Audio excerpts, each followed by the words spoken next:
여러분 안녕하십니까? 금일부터 이순신학 개론, 이순신 정신과 열두 교훈에 대해서 강의하게 될 고광섭 교수입니다. 오늘은 제 첫 번째 시간으로서 이순시학이란 무엇인가에 대해서 살펴보도록 하겠습니다. 자, 먼저 간단하게 저에 대한 소개를 올리도록 하겠습니다. 제 왼쪽에는 제 현역 때 해군 대령 때의 모습이고요. 그다음에 중간에는 현재 모습, 그 다음에 가장 밑에 있는 이 스케치는 제 제자가 그려준 건데요. 현재 제 블로그에 올라와 있습니다. 자, 저는 일찍이 경남 진해, 지금은 창원인데 전 진해가 훨씬 더 익숙해요. 해군사관학교 33기로 졸업해서 임관을 해서 오늘에 이르고 있습니다. 해군 대령 때까지 해군사관학교 교수로 재직을 했고, 또 잠시 대전에 있는 해군대학의 교수부장을 맡은 이후에 마지막으로 해군사관학교에서 전역을 했습니다. 교수로서. 그리고 2012년에 현재의 국립목포 해양대학교에 와서 항해학부 교수로 왔었죠. 처음에는. 현재는 해군사관학부 교수로 재직하고 있습니다. 물론 저는 항법공학, 전자항법공학을 이제 쭉 강의하고 연구하고 해온 전문가이지만 오래전부터 이순신 연구에 몰두를 병행해서 했지요.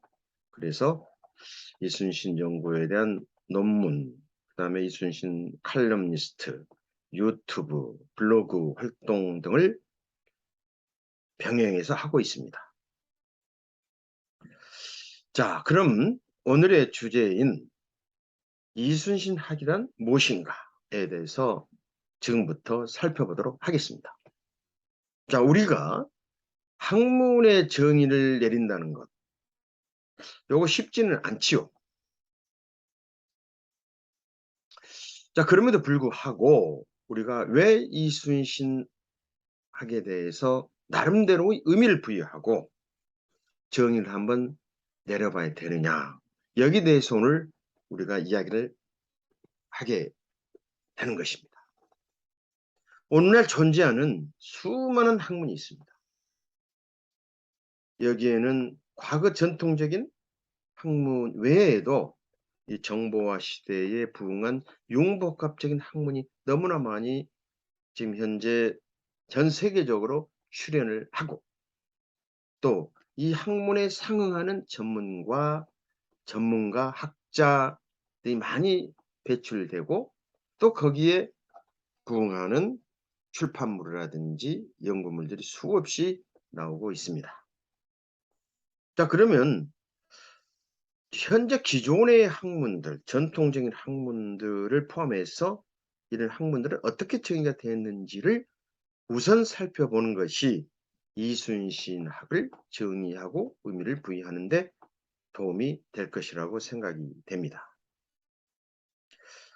자, 그래서 언제, 어떻게, 누가 오늘에 존재하는 많은 학문들을 정의했는지 살펴보았는데요.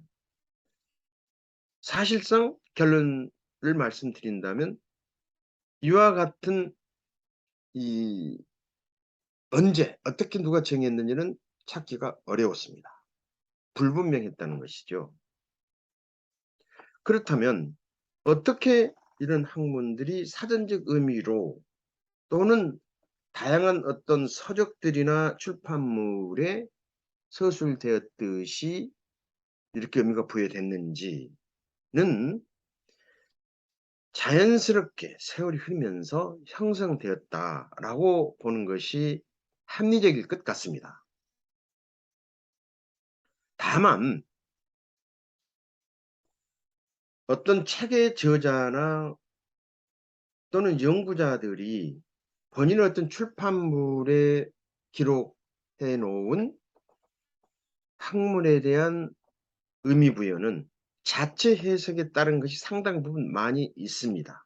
그럼에도 불구하고 그 골격은 전통적으로 내려오는 사전적 의미의 정의가 포함되어 있다는 말씀을 드리겠습니다. 결국 오늘에 이르는 학문에 대한 정의나 의미는 학문이 시대적으로 발전함에 따라서 또는 시대적 환경이 달라짐에 따라서 상당 부분 변화해서 오늘에 이르고 있다라는 말씀을 드릴 수가 있습니다. 자, 그렇다면은 현재 존재하는 많은 학문들 가운데서 그 학문이 어떻게 정의로 오늘의 정의를 내려서 오늘에 이르고 있는지를 살펴보는 것은 매우 의미가 있습니다. 자, 그러면 많은 학문들이 있는데 그중에서도 항의학이라는 학문은 현존하는 학문 중에서 거의 초기에 가장 오래된, 어떻게 표현하면 어떻게 보면 아주 오래된, 가장 오래된이라고 표현하기는 좀 의미가 다를 수가 있습니다만은 제가 생각하기로는 학문들 중에서 오래된 것 중 학문을 뽑으라면 거의 앞부분에 있는 이 학문이 항의학이라는 학문입니다. 네. 영어로는 내비게이션이라고 그렇죠. 그래서 이 학문에 대한 정의를 어떻게 내리고 있는지를 살펴보도록 하겠습니다.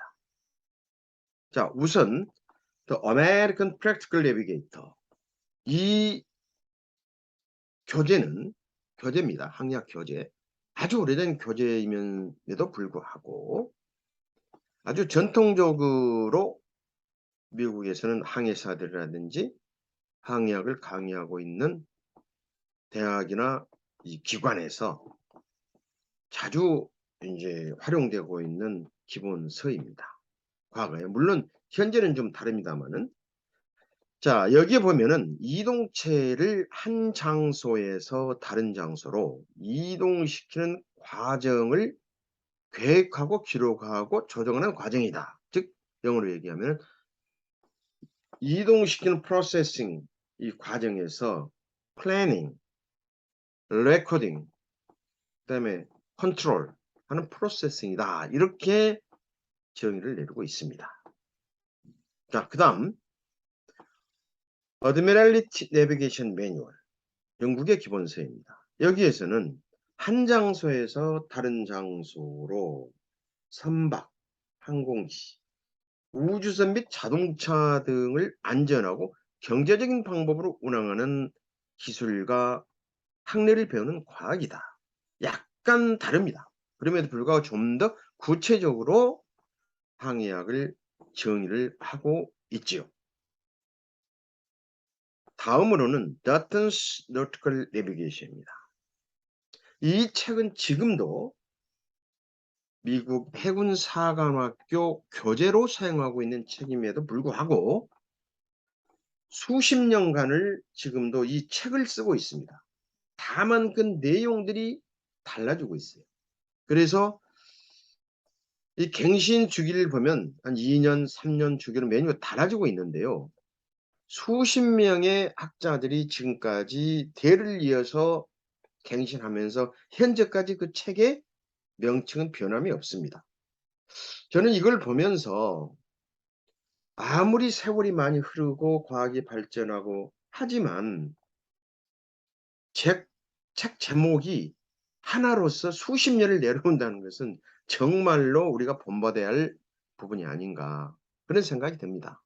여러분도 잘 아시다시피 시대가 많이 발전해서 과학이 발전해 가지고 한 번 나온 책들이 몇 년간 지속이 되질 않죠, 우리나라 경우에. 그런데 지금 미 해군 사관학교에서 쓰고 있는 Dutton's Nautical Navigation 현재도 책으로 사용하고 있다니까요. 다만 내용이 조금씩 달라집니다.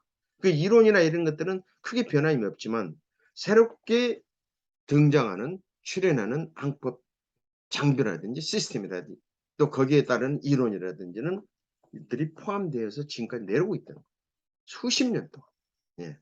정말 한 번씩 생각해 볼, 저희들이 너무나 우리는 그냥 막 바꿔버리죠. 한 번 나오고 없어져 버리고 또 나오고 막 그러는데, 어떤 전통적인 어떤 책들은 대를 이어서 어떤 학교라든지 어떤 단체에서 꾸준히 이어가는 것도 대단히 큰 의미가 있다고 생각이 돼요. 자, 여기에서는 그럼 어떻게 이 항의학을 정의하고 있는가?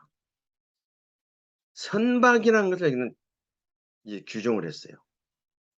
예? 선박을 한 장소에서 다른 장소로 항행시키는 과정이 필요한 위치, 방향, 거리를 결정하는 방법, 또 여기에 관계되는 사항을 다루는 기술과 과학이다. 이렇게 정의를 내리고 있습니다. 자, 여기서 우리 한 가지 공통점이 있다는 것을 주목할 필요가 있어요. 여기서는 한 장소에서 다른 장소로 이동한다는 것입니다. 바로 이것은 실시간으로 어디엔가는 이것을 표시를 해줘야 된다는 이제 것으로 생각할 수가 있죠. 자, 그러면 이걸 다음 단계에서 설명하도록 하겠습니다. 자, 오늘날 우리는 내비게이션 하면은 과거하고는 상당 부분 다릅니다. 우리가 익숙해 있는 GPS 시스템. 이것은 미국 국방성에서 개발을 해서 미국 군사, 민간, 전 세계적으로 사용하는 최초의 전 세계적인 인공위성 항법 시스템입니다. 자, GPS만 있는 게 아니에요. 지금은 중국이라든지 러시아라든지 유럽 연합에서 GPS에 버금가는, 또 GPS와 어떤 기능 성능 면에서 전혀 떨어지지 않는 독자적인 전 세계 종합급 시스템이 존재하고 있습니다. 러시아의 그로나스, 중국의 베이도우 컴파스라고도 합니다. 그 다음에 유럽의 갈릴레오 시스템이 있어요. 이 네 개를 지금 포함해서 인공위성 항법 시스템을 총칭해서 부르는 말이 GNSS입니다. 그래서 글로벌 내비게이션 세틀라이트 시스템이라고 하죠. 그래서 이러한 최첨단의 항법 시스템 나옴으로 인해 가지고 기존의 항법 시스템이 큰 변화가 있었죠. 말하자면 게임 체인저가 되어버리는 것이죠. 그래서 오늘날의 항의학이라는 것은 바로 이제 자동화 시스템하고 결부가 되게 돼 있어요. 그래서 전자 항법 시스템, 즉 일렉트로닉 내비게이션 시스템, 이렇게 변화가 됐습니다. 물론 그 뿌리, 항의학이라는 뿌리, 한 장소에서 다른 장소로 이동한다는 것은 전과 동일합니다. 다만 이렇게 이동하는 데 과정에 있어서 운용되고 있는 항법 시스템이 완전히 달라져 있기 때문에 게임 체인저로서 인공위성 항법 시스템이 부상해 버렸기 때문에 여기에 따르는 해독, 자동 항법 시스템으로 변화가 되고 있다. 그래서 과거와는 상당히 다른 부분이 바로 이제 위치, 방향, 거리의 속도, 시각, 자동화, 그다음에 디스플레이, 이제 이걸 갖다가 이제 다양한 정보들 한 곳에 집적화시켜서 전시시키는 거죠. 실시간으로. 이렇게 변화가 되어버렸습니다. 항해라는 개념이. 자, 여기서 이제 앞에서도 말씀드렸지만 항해학이란 학문의 정의를 한번 살펴보고, 과거 오래된 학문이라고 그랬죠. 오늘날에서는 어떻게 이게 달라지고 있는가를 여러분들에게 설명하면서 항해학이란 학문을 예를 들었습니다. 자, 그러면요, 오늘의 주 주제인 이순신학. 여러분 먼저 이순신학이 무엇인가에 대해서 들어보신 적 있습니까? 거의 없으실 거예요. 자, 이순신학 개념 및 의미를 부여할 필요성이 있겠다. 어떤 측면에 있는지 한번 살펴볼까요? 자, 앞서도 제가 간단히 말씀을 드렸습니다마는 얼마나 과학기술이 지금 발전했습니까? 사회도 문화도 모든 이 현대 사회가 많이 발전했죠. 특히 융합적이고 복합적인 학문들이 수없이 많이 나와 있어요. 그리고 이것들이 이제 체계화되고 또 세계화되고 있죠. 전 세계적으로 이제. 그래서 우리가 과거에는 상상도 하지 못했던 어떤 분야가 학문적으로 자리를 잡아가고 있는 부분이 많습니다. 예를 들면 레저라든지 어떤 스포츠라든지 어떤 동물이라든지 수없이 많이 있죠. 자, 그다음 그렇다면은 이순신 관련 다양한 문화, 예술, 연구, 교육 등 사회적 관심이 굉장히 높죠. 물론 이게 시즌너블하게 또 어떤 상황이 있어 가지고 고조되다가 다시 또 평범하게 인제 시간이 흐르고 함에 따라서 보통 보편화되고 있습니다마는. 자, 이순신. 우리가 너무나 잘 아는 이순신. 국민적 추앙을 받고 있습니다. 우리 민족의 영웅이죠. 그 왜 그럴까요? 영웅이기 때문이죠. 왜 영웅일까요? 이것은 뭐 우리가 한마디로 이야기할 수는 없습니다마는 앞으로 이 강의를 들으면서 한번 생각해 보기로 하고요. 자, 이순신이 남긴 유형과 무형의 자산, 이것을 보존하고 발전시키고 계승을 시키기 위해서는 학문적 체계가 필요하겠다라는 시대적 어떻게 보면 소명일 수도 있다. 그런 필요성이 있다. 이렇게 이야기할 수가 있겠습니다. 자, 그렇다면 이순신이라는 무엇인가를 이야기할 때, 의미를 부여할 때 어떻게 의미를 부여할 것인가? 이건 매우 중요하죠. 그 고려성이 뭘까? 좀 살펴볼까요? 자, 우선 이순신의 신분. 누가 뭐래도 이순신의 신분은 무관, 즉 군인이었죠. 그 출발부터가 군인이었습니다.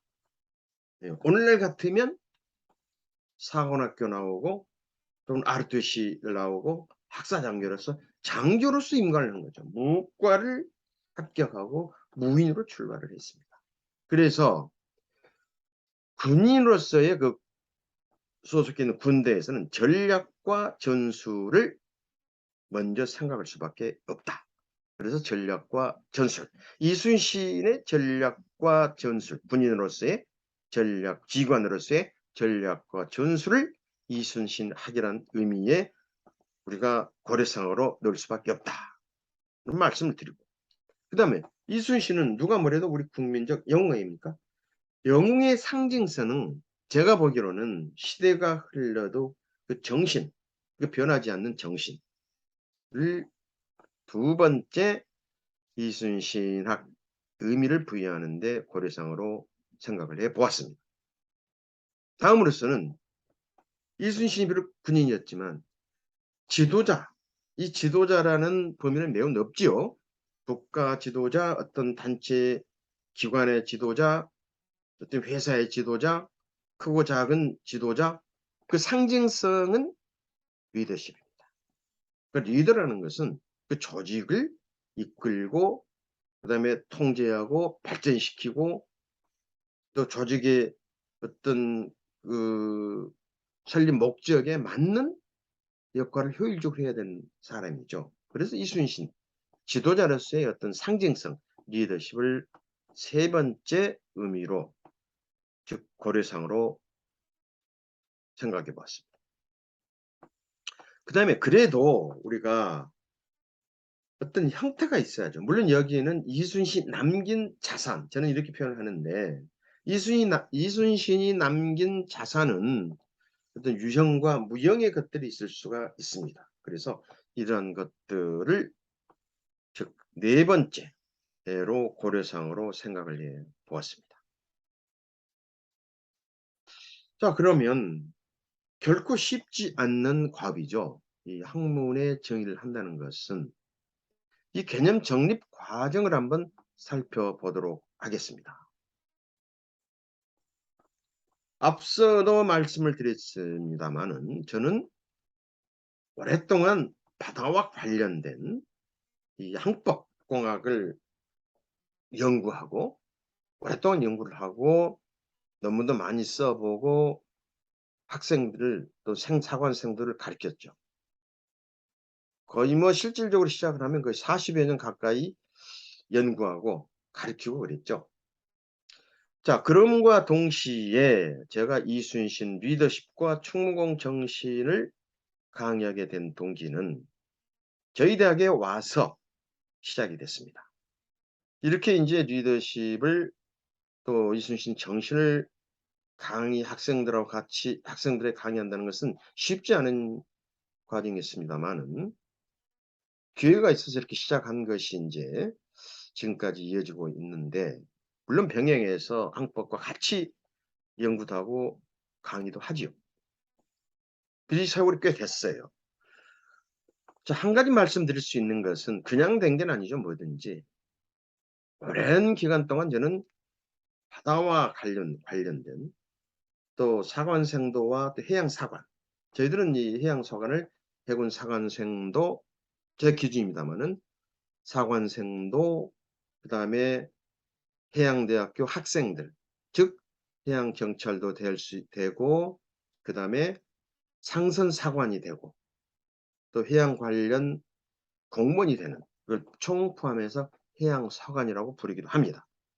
해양사관들과 생활을 하면서 오랜 동안 어떻게 보면 또 제가 해군사관학교 젊을 때부터 생활을 했기 때문에 충무공 후예라고들 많이 불러줍니다. 저를. 동료 교수들도 그렇고. 워낙 또 거기에 집착해, 어떻게 보면 집착이라면 좀 이상하지만 뿌리 깊은 어떤 DNA를 갖고 있기 때문에 이렇게 불러줘서 고맙게 생각을 하지요. 아무튼 제가 이렇게 이제 학생들하고 연구도 하고 강의도 하면서 종종 질문을 받습니다. 이순신 생애에 대해서 알고 이순신 정신도 어느 정도 알고 그 교훈도 어느 정도 알겠는데 과연 그럼 이순신 학이란 무엇인가? 이런 질문을 받은 적이 한두 번이 아니에요. 저도 상당히 당황스럽고 또 이순신 관련해서 연구를 하면서 또 저술 활동을 하면서도 이순신 학이란 무엇인가? 이것에 대해서는 저도 생각을 깊게 해보지는 않았어요. 또 누가 이거에 대해서 정의를 내린 사람도 없고요. 사실상. 이렇게 지났는데 그러면 우리가 한번 해보자. 이런 용기를 얻은 게 이순신 학이 무엇인가에 대해서 한번 살펴보는 큰 계기가 되었다는 말씀을 드립니다. 그래서 수년간 이제 강의를 하고 또 토의도 하고 하면서 의견을 한번 또 수렴해 봤어요. 이런 그 과정을 거치면서 자, 그러면 여기서 이제 그런 과정 거치면서 최종적으로 이순신학이란 아래와 같이 한번 의미를 부여했습니다. 제가 한번 읽어볼까요? 이순신학이란 이순신의 전략, 전술, 리더십 및 정신 등 이순신이 생전에 남긴 유무형의 행적을 조명하고 연구 발전시키는 재반 활동이다라고 최종적으로 제가 공개하는 이순신학의 의미, 정의를 이렇게 제시를 합니다. 자, 여러분, 어떤 학문을 정의한다는 것은 매우 조심스럽고 도전적이지 않으면 할 수가 없는 겁니다. 그럼에도 불구하고 제가 앞장서서 이렇게 공개적으로 제시를 하는 것은 제가 잘나서도 아니고 이순신학에 대한 어떤 학문이 아주 깊어서도 아닙니다. 누군가는 한 번쯤은 도전해야 되고 이것이 씨앗이 돼서 좀 더 발전시키는 계기가 될 수 있으면 얼마나 좋을까. 그런 측면에서 공개를 하고 제시한다는 말씀을 분명하게 드립니다.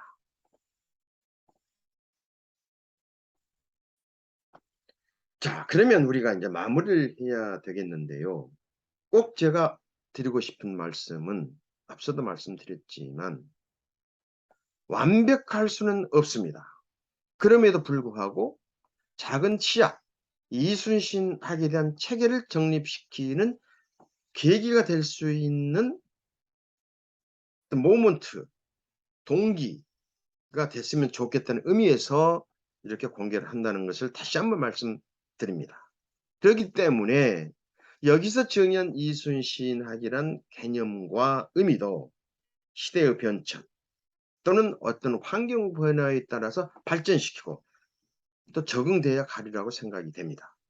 끝으로 제가 말씀드릴 수 있는 것은 이러한 이순신학일에 대한 이렇게 나름대로의 어떤 정의를 내리고 제시된 것을 기반으로 해서 더 많은 학자들과 또 관심 있는 여러 이순신학 관련 연구가들이 더욱더 이순신학을 체계화시키고 또 충무공 이순신이 우리 민족의 영웅으로서 국내뿐만 아니고 전 세계적으로 더욱더 알려지고 또 그것이 K 콘텐츠화 되어서 우리나라의 국격을 좀 더 향상시킬 수 있는 그런 계기가 됐으면 하는 바람입니다. 또 저 역시 이 충무공 이순신에 대한 콘텐츠를 더욱더 개발하고 발전시켜서 세계화를 시키는데 앞장설 수 있도록 약속을 드립니다. 여러분, 오늘 강의는 여기서 마치도록 하겠습니다. 대단히 감사합니다.